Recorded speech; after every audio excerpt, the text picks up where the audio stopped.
In the middle to lower course of a river, you're going to have floodplains. And floodplains are very flat expanses of land with a fairly wide, fairly deep river flowing through. Now, the reason that floodplains are the way they are is because what you've got here is a river that's very close to sea level. So it doesn't really have the need to erode downwards or vertically. It uses all its energy eroding sideways or laterally.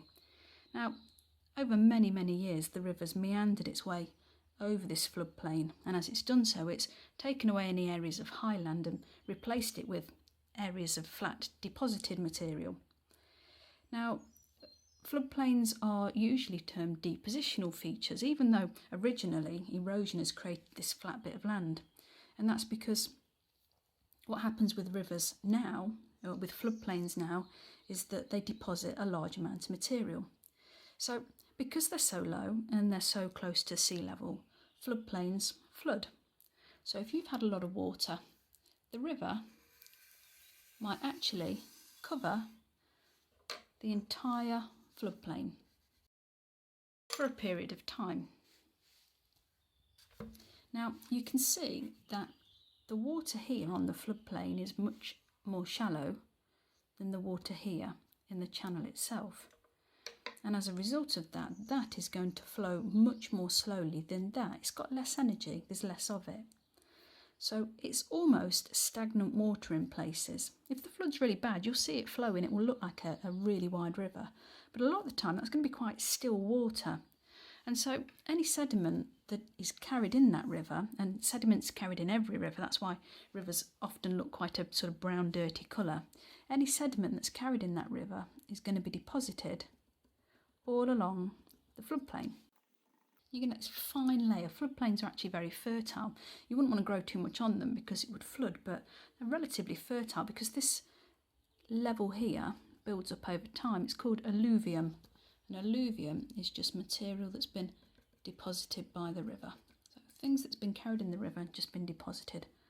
But what we also sometimes get at the side of rivers on a floodplain is something called levees. Now, levees are higher areas of land.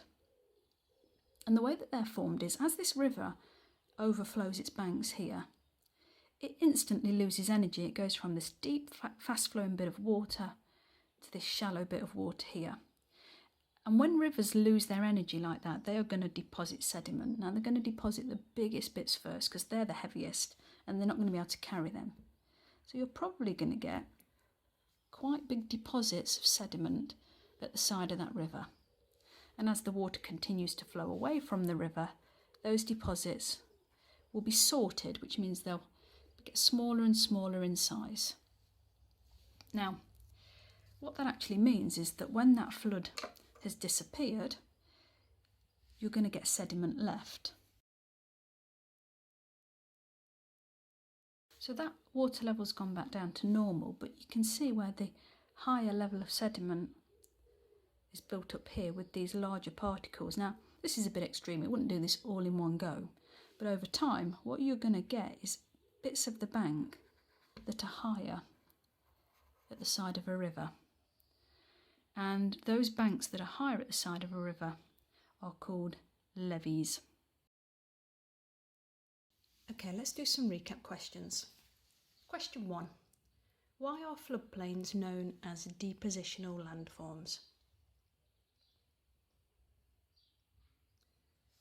Well, over time, meanders have moved their way across the floodplain, and in doing so, they've eroded any highland and they've laid it down and deposited it as flat material. And now, each time the river floods over the flat floodplain, it leaves a new layer of sediment behind. Question 2. What is alluvium? Alluvium is material left behind by a river, so sediment that's carried by a river. And it's left in layers, very thin layers on a floodplain. Each time a river floods, it leaves a layer of alluvium or sediment behind. Question 3. Why is the material that forms levees sorted? Well, sorted means that something's arranged in size order from largest to smallest. And as the river overflows its banks, it immediately loses energy. And so it deposits any of the heaviest material that it's carrying first. Then it will deposit the slightly lighter material, and it will carry the finer sediment far across the floodplain. In this way, the sediment is sorted so that it deposits the biggest sediment first. And that's it for floodplains.